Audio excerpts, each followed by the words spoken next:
people every year say this. It doesn't matter if it was 1970 going to 1971 or today going into 2024. We always have these high expectations in going into the new year. And not just going into the new year as we speak right now, just going through the holidays. You're the perfect person to speak to about this. Before we get into that, your credentials and why, again, I feel like every year when I get a chance to talk to you, you are the perfect person to talk about this emotional attachment and emotional change that people go through throughout this time of the year. Yes. Change is cyclical. It seems that um, at poignant times throughout the year, we tend to reflect. Mhm. Uh, when the new year is winding down, and with the old year, excuse me, is winding down, the new year is coming up, and there's lots of holiday and festival going ons. Valentine's Day, spring, the new school year, September, and it's always good to reflect.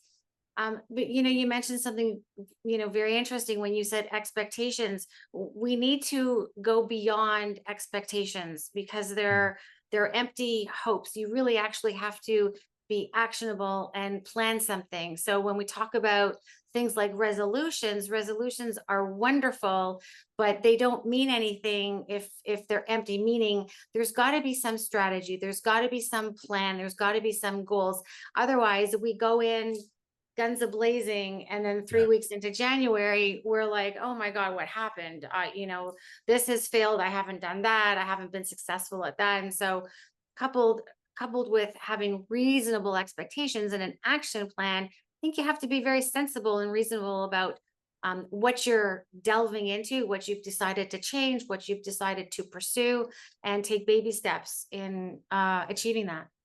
You almost said everything that we don't even have to ask any other questions because that's actually perfect. But we do have to break into going into the new year. A lot of us feel like the ugly duckling and that 3, 2, 1, happy new year, we're going to become the beautiful swan. It doesn't work that way. I want to break it down to why that is. And I ask that because, as you said, we have these sometimes like we can have these really bad years and we literally think that automatically a new year is going to change everything, Yeah. and it doesn't always work that way. So, there's two sides to the coin of just because you think it doesn't make it so, or just because you think it or believe it doesn't make it true. So, again, we really do have to be actionable about what we're wanting to step into. Our thoughts and our visions of the versions of ourselves don't just happen. And the reason why we step into, any new day thinking, okay, this is going to be the day that this happens or that happens, is because honestly, doing the work is really hard. Doing the work is really, really hard. And, we always want somebody else to do the work for us. So if they would just, I hear this all the time, right? If they would just, if only if, they need to change, they should be doing this. Well, we don't have control over what's extraneously outside of ourselves. We have no control over what people think, say, do, feel. We only have control over what we think, feel, say, do, and how we prepare and what we end up being actionable on. You just said something that I never really thought about, but it is something that comes up. Here you are trying to make these goals. Does outside influences can sometimes take away from that goal that you want in the new year? If, say, maybe you have a negative, maybe you have negative friends who don't want to see you achieve. Like, do you know where I'm going with this? Yeah, for sure. So, two things. We can't compare ourselves to others. Maybe that's just the main thing. We can't compare ourselves to others, right? And quite frankly, everybody is trying to fit into their own life. So, why even bother? I think it's just very important to to know yourself and to know what your values and your ethics are, to know what your negotiables and your non-negotiables are, and to take some time to get to know yourself in some quiet, right? In some quiet space on your own, alone. Just because you're alone doesn't mean that um you're at a loss. We really do need to spend time being by ourselves, looking in the mirror, reflecting, and not being so influenced by what we see on social media, because comparison will always kill the expectation. And then the other side of that are those expectations. I think expectations are very dangerous, especially when there's a comparative value to them. I think what might be more productive for people is, if you're going to compare yourself to somebody else, instead of comparing yourself to somebody else, what they have, where they're going, what they've done, and then wallowing in feeling badly about yourself, and then shutting down, shutting off, and giving up, is use that to motivate you. We all have something very special and very important, and probably very meaningful to offer, but we have to get to know what those aspects of ourselves are.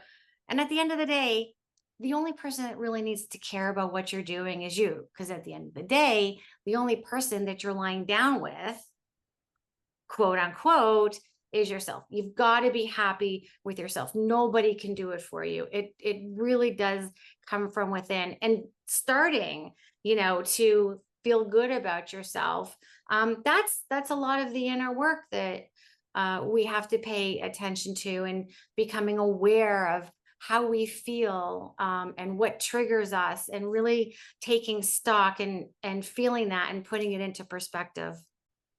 How, when we go into the new year, people are trying to figure out, they've got a plan, they don't know how to do it. It can be overwhelming. You and I have talked for so many years, and you always have this great way of discussing, like we have right now, and how people can channel it. So if somebody literally wanted to get in touch with you and say, "Hey, can you help me? I've had a bad year in 2023. I want to have a better year in 2024." How do you help somebody? And also, how do they get a chance to even contact you to even get that start in having those conversations with you one on one?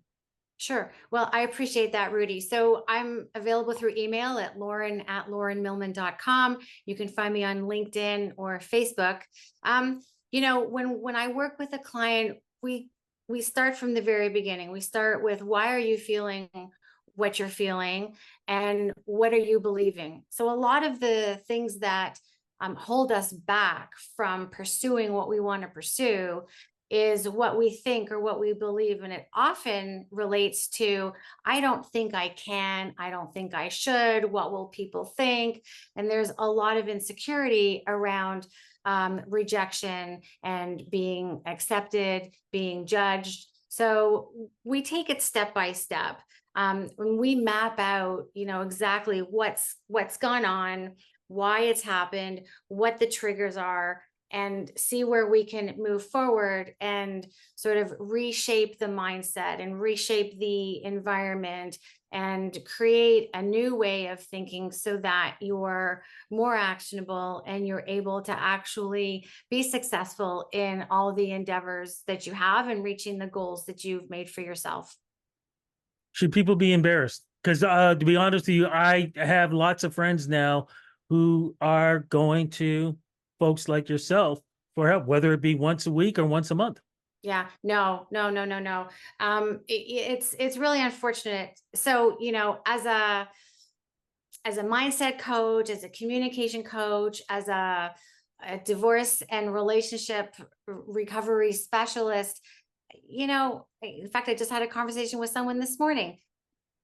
There's strength in asking for help. And I think it also relates back to, we're so afraid of being judged, but at the end of the day, There is absolutely no shame in asking for help. It takes a village. Also, our friends often have their own ideas and form their own judgments, and we're not always getting an impartial opinion or impartial help or impartial suggestions from the people that know us. So there is strength in asking, and absolutely never any shame, no judgment in my four walls ever. So it's not a bad thing. And correct me if I'm wrong. It's not a bad thing to have New Year's resolutions. It's just your expectations to what some of those goals are and how do you follow up with those goals. Right. So baby steps. So Mhm. goals are very important. How you're going to reach your goals, i.e., strategy, techniques, what's the plan? That's also very important. The resolution itself is very important, but there also has to be, I think, some thought into what the resolution is and why. You have to know why you're going to do something. Otherwise, there's no basis for motivation for doing it in the first place.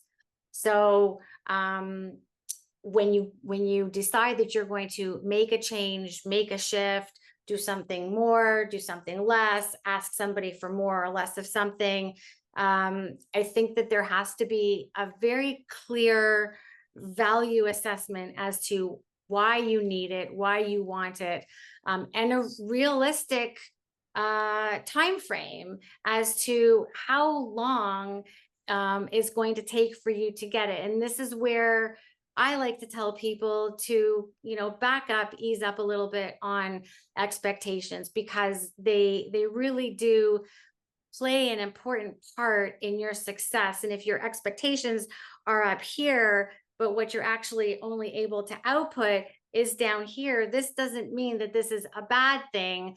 We do really need to be realistic and reasonable about what we're going after and how long it's going to take. I just want to get your opinion. Do you believe in when because you get books, people are probably buying a lot of books and trying to figure it out on their own and writing down your goals or meditation. What do you think of those things? I like meditation. I like writing things down. I also like doing brain dumps, what I call brain dumps. And Oh, we talked about this before. Yeah, we let's have. go into this. Yes, Yeah. yes, yes. So, when I don't have somebody in front of me and somebody needs to sort of get something off their chest or detoxify or whatever, I say go do a brain dump. So it's when you take a pen to paper. So not a pencil. You're not writing on your computer, you're not on your phone. You're actually writing because the brain responds better to that. And you're doing a brain dump. You're just, sort of dumping all your thoughts out on paper. It's like the shopping list. If we don't do the shopping list before we go to the store, it seems very overwhelming what we're going in for. And oftentimes we shut off and shut down and it doesn't end up getting done. So if we do a little bit of preparation in the very beginning and mediate our expectations, it's like losing weight, right? Who doesn't want to, lose 10 pounds by 8 p.m.? But it's not reasonable, right? It's not attainable, and it certainly is not very effective for keeping it off. So you want to go easy and slow and reach your goals and reach your targets, so that you can maintain and sustain. And as we're slowly wrapping this up, and I know I kind of asked this before, but I want to go over it again. How do you deal with somebody who may be a friend or a coworker or a family member who sees what you're doing, but only is adding in negativity, like, why are you doing that? Like, oh, you know what? Don't bother with that. It's never going to happen. Whatever your goal is, whether it be losing weight, trying to get a new job or whatever. How do you deal with people like that who are, no matter what you want to do, are going to be constantly there, almost whatever it is, every day or every night or whatever? Yeah. So misery loves company. Misery loves company. So, when people are negative, when people are poo-pooing what you're doing, when people have, negative criticism or are, just very, why are you doing that? You shouldn't do that. This is more about them than about you.